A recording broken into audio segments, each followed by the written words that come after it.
everybody. Good morning, everybody. It's another beautiful Saturday morning on Just a Chat with BUNMI, ALABI. How are you doing? And how is everything going on with you?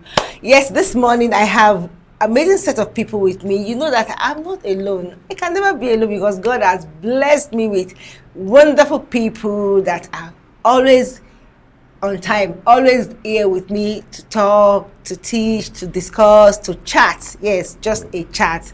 And let me start with my co-host here. Please welcome with me Lady Avalon, mother of children. You know, whenever you see Lady Avalon here, you know that somebody has to chat with children. You know, if I ask her, what is the trending thing? What is the update? In fact, she wouldn't even think too far before she mentioned children. But you know, all the same, how is the ministry, the children ministry, business, family, everything? Yeah. Okay, and on my left here, please welcome with me Mr. Ibirogba, our chairman, our excellency, your excellency. Good morning, and it's nice to be here again. It's nice to be here. The excellency is upstairs. We miss Auntie Vicky. You know, in case you don't know, this is Auntie Vicky's sweetheart. So yeah, she's here. I'm here. She's here. She's here. You're here. Yes, we are one. You're together. I can transform all the same God so that you together. can see her now. Whatsoever you say, you know, that's where there's something called synchronization. When husband and wife have bonded, you know, whatsoever the man says, the woman will say the same thing, even though they are apart. So, Auntie Vicky, wherever you are, we love you. Your boo is repping you well here, and we're glad to have him here. I hope you are doing fine wherever you are. We love you and we miss you a lot. She's fine. She's just next door. All right. So this morning, there's something we need to talk about that I know that, okay, I think it's very, very important. And I think the two of us, we had that experience sometimes, and I was like, wow.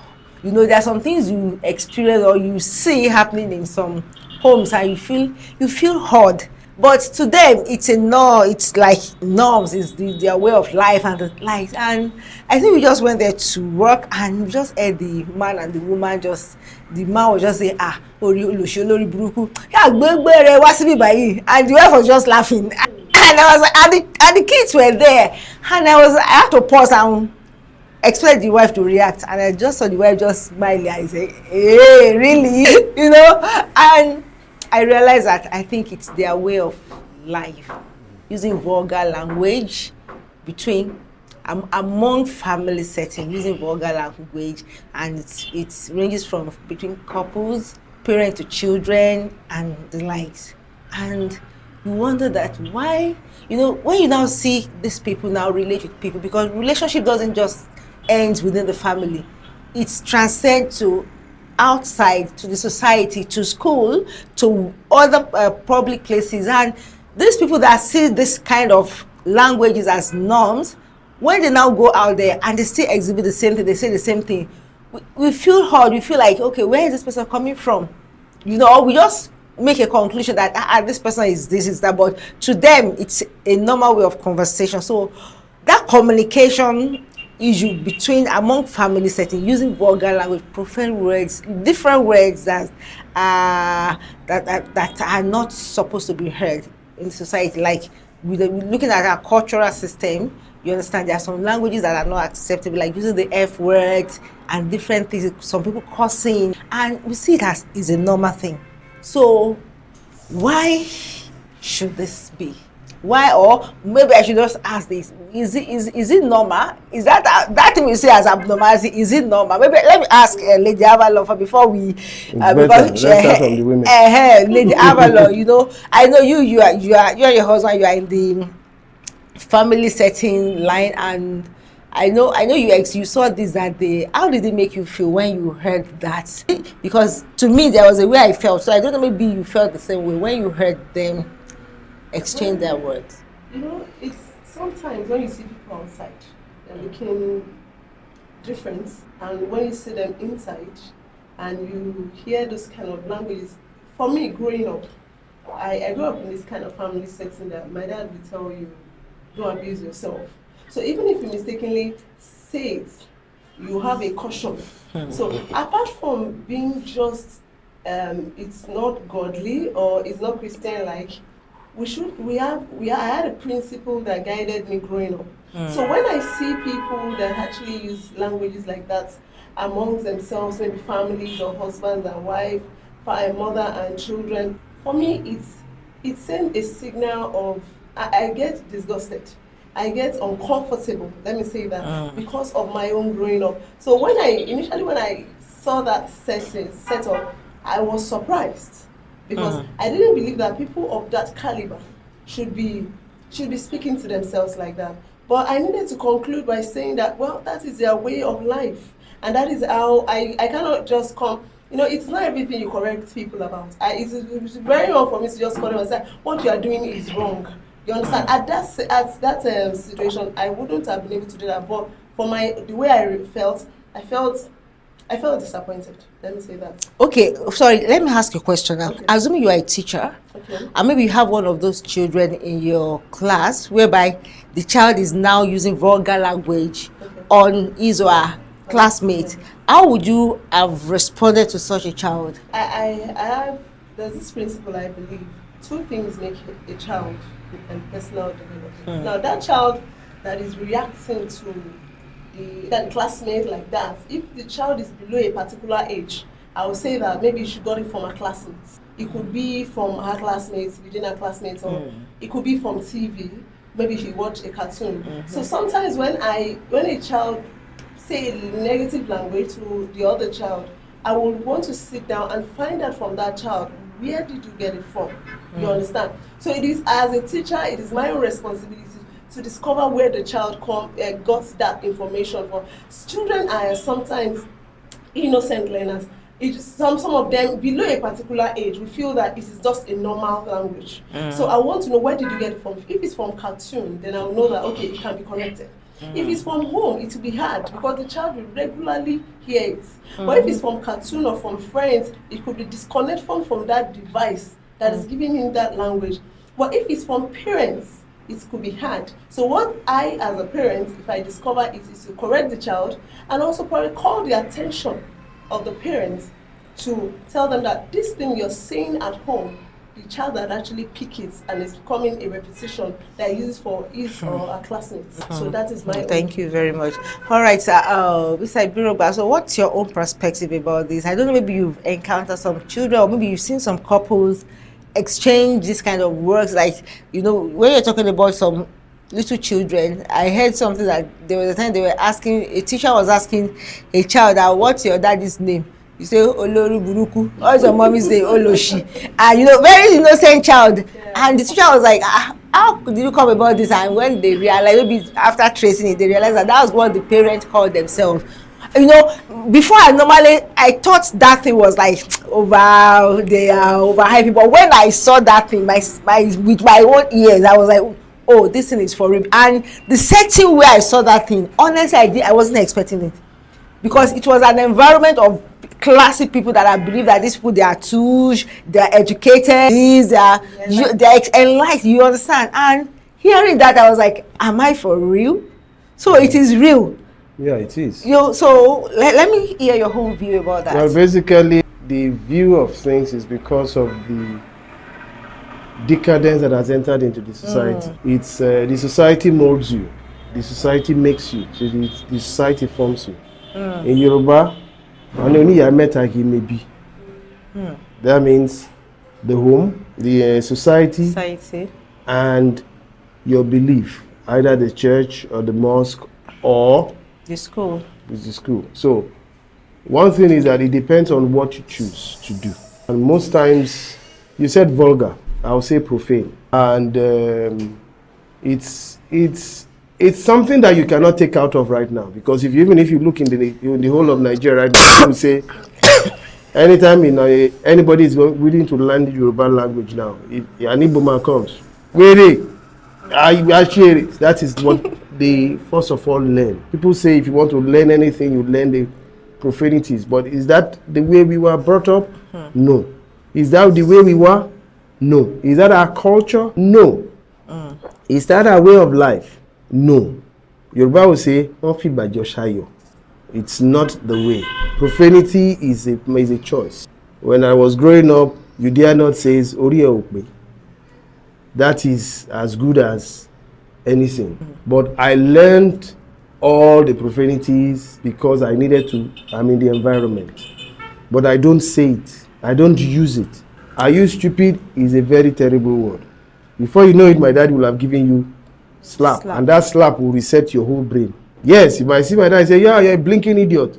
At one day I was asking, what does blinking idiot mean? Blinking. But all the same, it's a matter of choice. Parents have a choice to make. I chose not to use negative words. I chose not to use derogatory. Sometimes I may be forced to use it. Maybe you see it outburst out of anger. But in a normal setting, even my grandmother must not hear you abuse the next person. Then you will have to take one of the abara, ifamu, or ifoti, so, or whichever one that comes your way. And that is one thing. So this issue of profanity is a matter of choice. Yes, you said it that you find that some people are classy and stuff like that. That's human for you. Some people feel that until they talk a little bit profane. If they don't talk profane, they don't connect. Yes. Some people feel that it gives them, it just makes them raw. Yeah, because you talk about different things that shapes people, like environment. Like look at some areas in Lagos and like all these slum, this ghetto, Mushi, Lagos, and this area, when you look at this area critically, you see that that's where all these street people, as in, they see it as. I beg to disagree with you. I grew up in. That's what I'm saying. That's what I'm saying. But I don't behave like them. Wait. That's what I'm saying, because some people believe that is the street language. That is the misconception. Perhaps maybe you talk about maybe your parents, maybe the kind of homes the kind of home you grew up with. You understand? But I don't know how exposed you are to the society, to the street, and the like. Growing up, some people might want the kind of peer pressure to mix with people. I've seen people that grew up in some areas, and the way I see them behave, like I agree to that with that, because the place where those people that family grew up, that area, looking at the way they train their children, it was really, you won't say that they grew up in that area. But some people, they use it as an excuse that because I'm in this area, I have to belong, yes, use street world. That's what we call societal misconception, societal but it is reality. It is reality of what happens there. Have assumed it to be reality because we take it to be so. Everything you take to be so becomes a reality, and it becomes a norm. Because you see somebody do it, and then the next person does it, and then you don't talk about it, you don't castigate it, or you over castigate it, it becomes norm. But do you know that if you listen to something, there are ways that when you keep hearing some things, these are words you hear on the street, you always go out, everything around you, it's all this vulgar language. There will be a time that you will get used to it. I don't know if you understand what I'm saying. No, yes, you can get used to it, but you can also choose not to get used to it. I grew up in areas whereby they say it, they voice it. But one thing I've already known is that, fine, I'm not going to go that route with you. But if you come to me in that realm and think, maybe some people call me Ajebota. Then, right? But you don't look like Ajebota. Well, you shall agree. Wait, let me say, you have that street. Now I'm hearing this for the first time, but so that you have that street. No, look. Yes. And some reaction from the street. And we will say, thank God for Jesus. Growing up, I'm the quiet one. But one thing is that because I'm quiet doesn't give you the reference or the power. My dad will not take rubbish from you. Somebody will not beat you on the street. Somebody beat me on the street and I came back crying. And when I got home, what happened? This boy there, and what happened? Yeah, he punched you, and then what happened? You're not crying. He said, okay, come. Then he said, okay. And I said, when he said come, I was thinking maybe he was just going to do whatever. And then I just saw that he brought out the koboko, the forehead. He said, lie down. And my dad tells you to lie down. It won't even come to your head to run. Run to where? So you lie down. He gave me 6. After I cried, I went into the room. Then from the room, I went through the back door, back to the boys' quarters. I came out and I went out, and I went to fight. So because of that, he beat you? That was worse, because he said they beat you and you're coming back home to come and report. So I went down there and I dealt with the guy. After I dealt with the guy, that was when I now knew that actually the guy just used bobo for me. It was not. I was a struggle. Because at the end of by the time I finished beating with the guy, now I came back home. I came to them. They now came to my house. Hey, doctor, Baba doctor, they've done this. And my dad said, what happened? He said, your son. Which of my son? They described me. He said, Benga, sir. I went out. You are the one. Go and stoop down inside. In my mind, I was saying, what? But he said, he came back inside. He said, my friend, go to your room. And then he went and treated the other person. And after he treated him, the person left and said, now, that is to show that you are not supposed to be walked over. You show them. I'm not saying you should go out and fight, but whenever it comes to you, defend yourself. Beat them. Let them bring them out. Treat them for free. Next time, I think time they will never dare to trample and since then, I will walk and nobody will. Yeah, that one is not there again. So yes, and I can walk. I walk around. I don't see any terrain that is terrible. I walk into the place they call Akala in the Dioro. I'm just going, and nobody but it's a matter of choice. Profanity, but for some people, it makes them be who they are. But one thing is that should we now take it in excess? He said, do everything in moderation. You can abuse in moderation. You can be profane in moderation. How can you abuse in moderation? You can take it out of context, but one thing, let's just look at it, is that you have to express yourself one way or the other. Okay, you come back to that. Let me hear you. You have a question? Yes, I had. It's going to be like a question.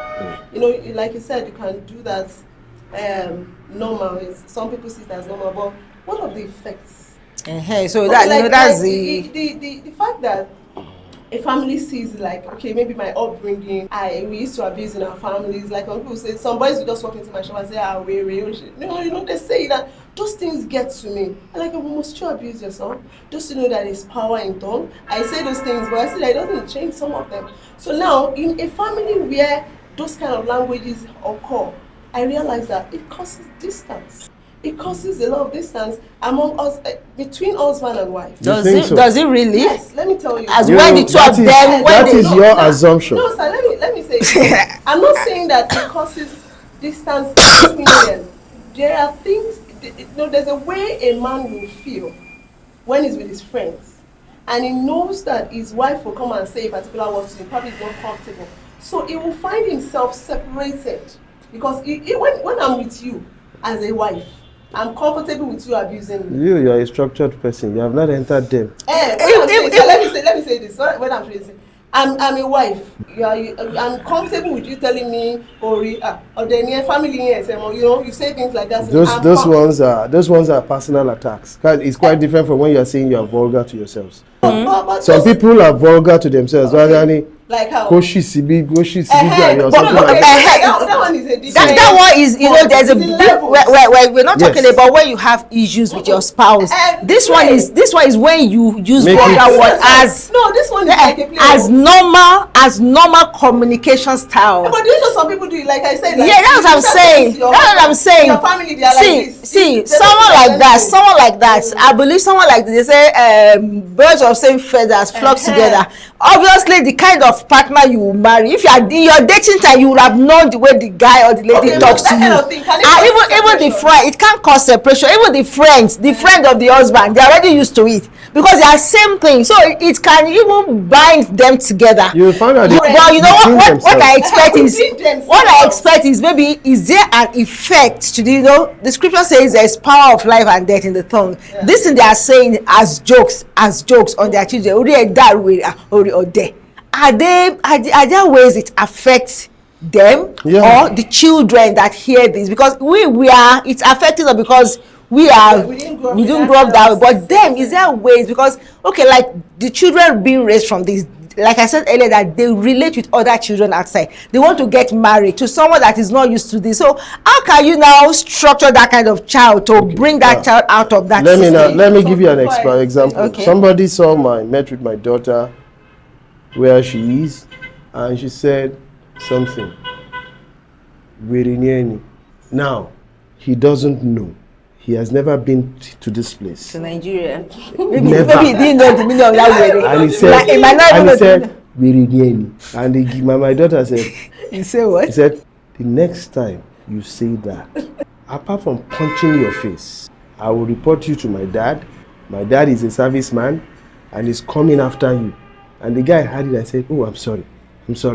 Because he doesn't know. Because some people feel, I have a friend that, when he was like, I just said, don't use that word with me. I said, don't use that word with me.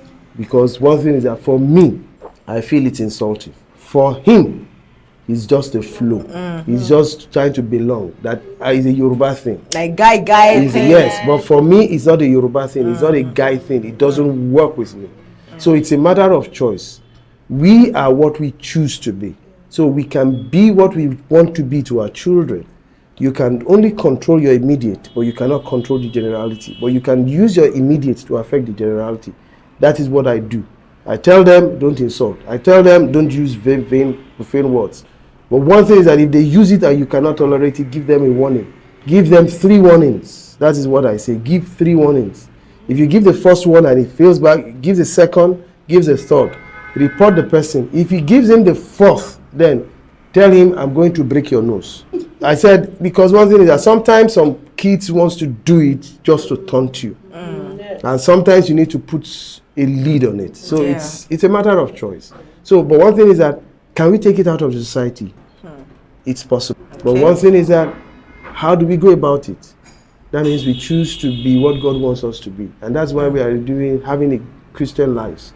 Christian living, Christian lives.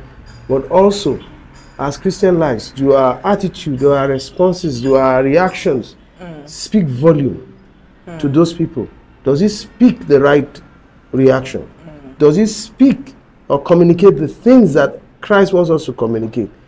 And that is one thing a lot of people look at. If what you preach is quite different from what you practice, then basically they would think that you are just wish-wash. So we need to choose. And when we choose, don't condemn the other person because he has. You can now correct them in love. But you now have to find a point of engagement. If you are from a structured environment and you're married to a guy that is from an unstructured environment, you are by weary. What did such go and even look for from someone that is? How would you find it? Because you meet somebody and he's looking cute, and both of you are saying, what suit you think is a? You see, you're everything. Is a corporate. Yes. Okay, fine. I've use vulgar English now. Do you know before when I was going on, I always feel that those are listening to Fuji and all the rest. They are ras. But I found out that even those that are not ras, they enjoy Fuji. And for me, it's always hype hop, disco, all these ones. But over time, I can tend to appreciate it. So I know that it's a matter of choice, and it's something that we can collectively work on. And that sorry, before you come in, that even brings me to the point of this music. You know, there are some musicians that if they don't use these vulgar languages, they are not singing. I'm not mentioning names. Yeah, I mean, I use. I'm not mentioning names. And these are things people listen to. There was a time my son was complaining that the school bus they used to apply from their school that carries them from school, that every afternoon that the man used to play one song, that the song is bad. What is bad about it? I don't know. At least there are some things, depending on different homes, there are some structure you give your children that these things they are bad. So they've said that anything that's against what I've been taught from home is bad. So I had to report them, and it's not only my son has been reporting that driver, and other children to report it to their parents, and we had to go and report to the school authority that this driver, they say used to pay. I don't know, maybe it's the artist you mentioned, but he's an artist that always use this vulgar language. One thing again is that when we look at it, let me just put it in a nutshell. One thing is that we look at it. I have yes, it's just a matter of like Obesere, Pasuma, and all the rest. They use some words, but have you taken time to look behind those words? What does it mean? What are they referring to? Like this guy sang one song one time. Is it this guy that used to behave like crazy guy? That says that since I sang this song, Roju, Zazu. Is it Portable? Portable. And he sang some song, and it was what he was saying was quite different from what they interpreted it. Wala. People call it, he said, wahala, wahala. He was making, you will succeed. But people turn it to being wahala, wahala, wahala. Wahala is quite different from wahala. Wahala means I will. Okay, you succeed. Wahala. Sorry, who gave that interpretation? He was actually the one that actually even said wahala. You know there are ways. Do you know there are ways? You know, I mean, this industry, there are ways artists they code Isokuso in a way. Yes, that is wait. If he says that wahala, is there, are there no ways he could have said it? Why did he use something? Wahala, not wahala. Do you know that P Square sang wahala day? You know wahala day is quite different from wahala. All I'm saying is the normal wahala we know is problem. It's trouble. That is one. You know, he always profess himself as someone that causes trouble. Wahala is not trouble. Wahala is trouble. But the way he sang it, people would have known that whatever he said before now, before the word or after the word, you'd have never said this is for solution. Or Abio, what kind of person is he? What kind of person is? Or what the word he said before saying the wahala? Someone that says he was a babu. He lives in the zoo. Don't defend that one. No, I'm not defending it. I'm only saying it because of what he said on it. But this one is, I'm just trying to say this to the society. Society loves to hear vulgar things. Some part of the society. Some. But do you know, I listened to one Obesere one time. What do you say? Obesere is your fan. He's not my fan. But one thing is that. But do you know that he sings vulgar? He uses vulgar. But he sang it. I hate it. But one thing I never found out, I was singing it, and I was in a place where I cannot erase it because it was outside blasting. That's stuck in your subconscious. And I just listened to. He said. Don't say it on a platform. Don't say the words. No, it just says that. We don't want to hear those that when you'd go to the bathroom, but what you use, it's the same sponge you use. You might use different type of sponge, but basically, it's just you are bathing with this. We are bathing is bathing. And so what did he bring out from? What does he? Does he make any sense? He's communicating with his communication. You know, we've got it to a level whereby abnormal things, abnormality sells more. If it is normal, if it goes straight, people won't listen to it. Let's accept that.